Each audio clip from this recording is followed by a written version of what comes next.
forgot the question already. Okay, so the phone froze, but I think we were talking about delamination. Yeah.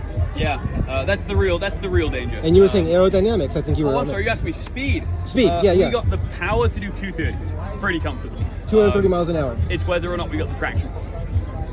That's going to be the fight. But we'll go out there. We'll see. We'll play it safe. It's speed week. It's not speed day. You have a lot of time to figure stuff out with the bike. So we'll just take it easy, keep a cool head, and see how it goes. That's really awesome. And so Thanks. now, how did you think of using this motor? Is this what you had access to? This, when Kent Riches and Randy Nelson, the guys who built the bike back in 2009, they wanted the biggest, most powerful motor they could find. And the biggest, most powerful motor was out of a bus. It's a great story.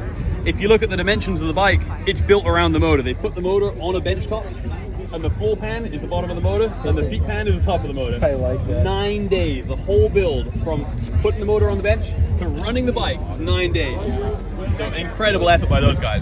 That's incredible. Oh, yeah. And I would have not, I mean, I don't know a lot about electricity really, but I wouldn't have known. I would have thought you'd run a high RPM motor, but this is a very low RPM motor, which is, I think you said, did you say 5,000 RPMs? About 5,000, yeah. And it's for a bus.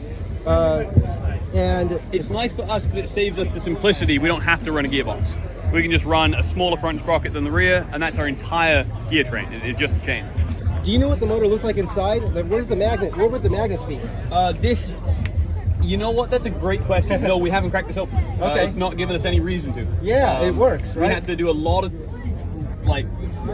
it sat for a long time with water in it in the museum, so we had to do a lot of rework on the cooling system. But as far as the actual motor goes, no, we put voltage to the thing and it fired right up. So it's a super robust motor. Yeah, so you don't know if the magnets are on the inside or if on the outside. I got it. Where the I coils will check the are? data sheet now. I think it's an induction motor. You think it's an induction motor?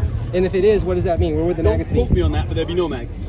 Oh, right. In an induction motor, so the large Tesla drive units like we use in this one, there's no magnets in them. The rotor is just copper, and then you put a huge current in the windings on the outside. The stator induces a field in the rotor, and that becomes your magnet. It's an electromagnet. That makes so sense. It repels the stator. Is that how the Tesla cars are? Yep, that's how the Model S large drive units are. The Model 3 drive units, they're permanent magnet.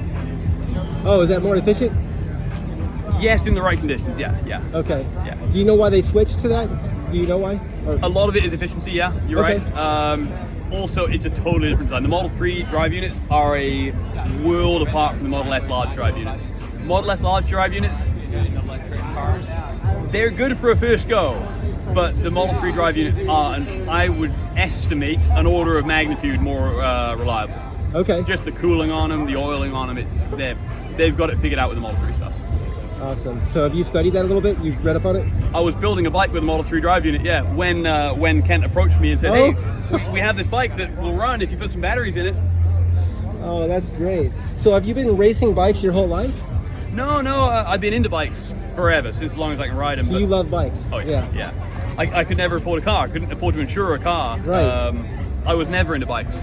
But then I needed transport, got a bike, and that's how I got into it. That's how it started? Yeah. What age were you when that was happening? 16, 17. And you're like, I can't afford a car, I can't afford insurance, I'm going to get a bike, and then you loved them. Yeah, well, I had a bike that was a piece of crap, so you learn to fix it. And then that's how you get the love for the kind of mechanics of it. So if someone had given you a really expensive, nice bike, if they had just given it to you, you would have been deprived of that whole experience. I agree and you with that probably wouldn't be here today. I agree with that completely, yeah. So this is advocating getting whatever it takes to get you down the road. Exactly. You get something. We've been saying it all weekend. Every car is faster than a race car on jack stands. Get something done. Don't make it the best it can possibly be, or it'll never get off the jack stands. Just get it on the road. Get the wheels turning. Figure out from there what you need to do with it. Oh, I really like that. Can you talk more about that? Everybody says this, and that you know. No. I know some people who are very before it rolls out, it has to be immaculate kind of thing. But then it could just stay on jack stands forever, It right? can stay on jack stands, or you get it immaculate, you roll it out and you realize, I didn't really want to do it like that. Right. And then you got to undo a bunch of work. So for me, as soon as a thing can turn tires, it's down the street. And then as soon as it what? As soon as it can turn tires under its own power, turn tires. It's down the street. And then you go, okay, I need this. Go back, fix it, and then come back out again. Oh, that is great. It was really great talking with you. Oh, likewise. Thanks a lot. Have a good one. You too.